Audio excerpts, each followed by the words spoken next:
Hey, what is up everyone? So I'm really happy to be able to talk about in this video that I feel completely justified with an opinion that I had back with Season 11. So when Season 11 released, all the trading companies except for the Hunter's Call got a major update with distinctions and like the rings and new rewards to unlock. But the Hunter's Call was left out. It was left at 50, or it might be 75, but I think it's 50 right now, is the max for the levels that you can unlock, which is very out of sync with the rest of the trading companies that are available in the game.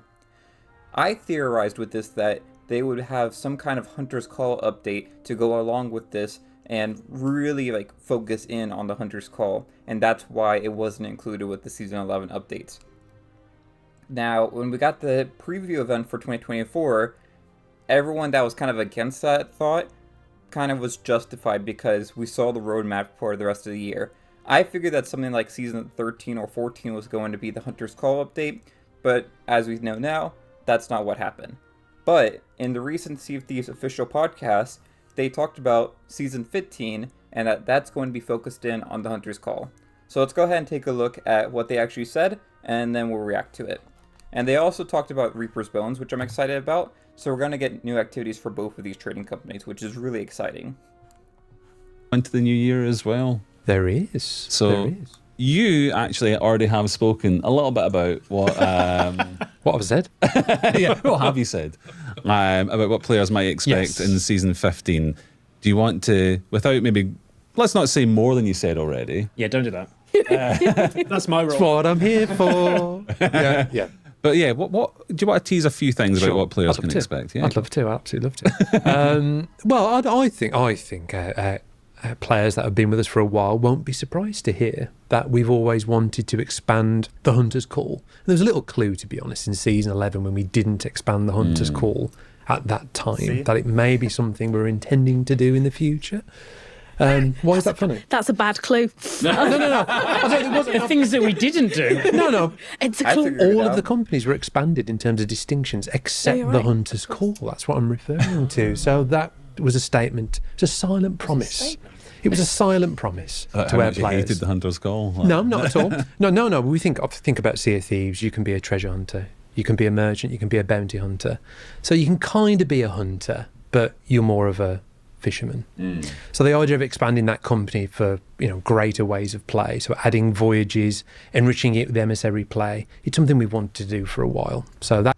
Just want to pause right there and make sure that you all heard what he just said. Hunter's Call is getting a new emissary, which is going to be great, and new voyages to go along with the Hunter's Call, which is something that I think a lot of people have been asking for, even someone like myself, which I don't really particularly care for fishing, but I do like the Hunter's Call and kind of like the aesthetic of it. So I'm really excited to see what they do with these voyages. And it's plural there. It's not just like a fishing voyage. There's going to be multiple voyages for the Hunter's Call, which I'm really excited about. I'll mention it again at the end of this video, but in the video that I did earlier this year talking about what I'd like to see from a Hunter's Call update, I talked about other types of voyages that they could do, such as like a monster hunting voyage and stuff like that. So I'll leave a link to the video here. You can definitely check that out. But let's go ahead and get back into what they had to say about Season 15. That is very much the focus of Season 15. And generally, as we look into next year, off the back of this year, which has been pretty focused on enriching the sandbox with tools, and most recently with Season 14, things you can do with those tools in that enriched sandbox is becoming more of the focus. And you can kind of see the appetite with the community. We're looking for new things go in that direction now, where the sandbox is richer, but we want more destination, things to go do in that sandbox. So that's very much the shift as we head into next year. And I think that's great because that's also something that I talked about recently in another video where I talked about basically features versus activities. And I think Sea of Thieves over the last 2 to 3 years has focused more on features and not enough on activities of what to do. Really, the only activity that we've gotten recently was the Burning Blade and the Skeleton Camps, which is a great update. I think Season 13 actually was pretty good, all things considered. But we need more of that. We need more things to do in the game. So I'm really excited for what we're going to get with the Hunter's Call. And I'm interested to see, because next they're going to talk about the Reaper's Bones. So let's go ahead and take a look at that. Very cool. So Hunter's Call getting a little bit of love. Hunter's Call getting a little bit of love, and also the Reaper's Bones. Oh. So expanding the Reaper's Bones with new activities is something we're looking at as well. So I think you've kind of just touched on it there, but like, what is the ambition? I'll let them continue in a moment, but so from the way that I interpret that, they're not really saying if Reaper's Bones is getting an update in Season 15, but we might see that as like an update in Season 16.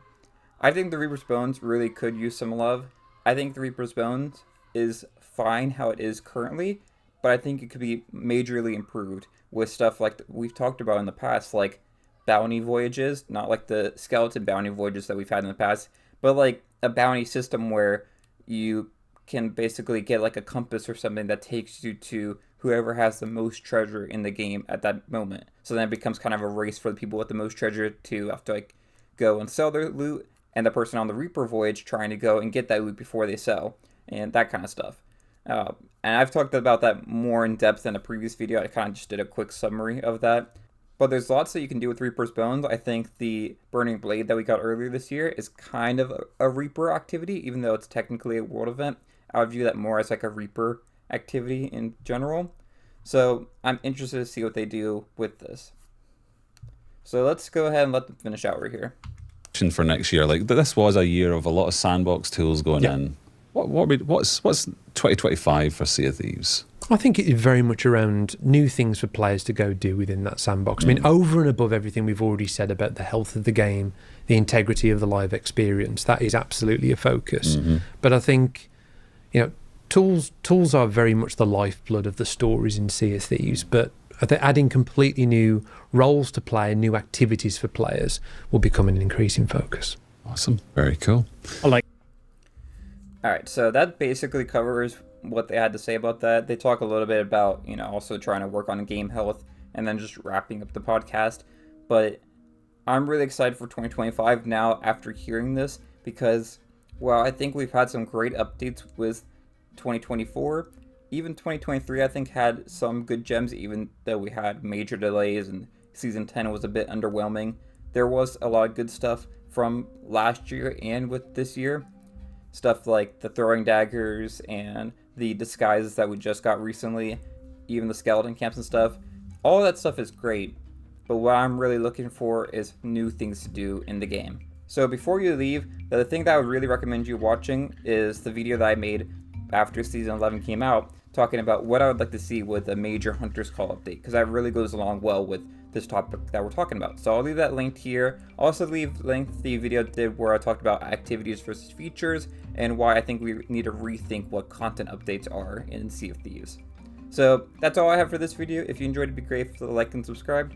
And until next time, thanks for watching. I'll see y'all later. Bye y'all.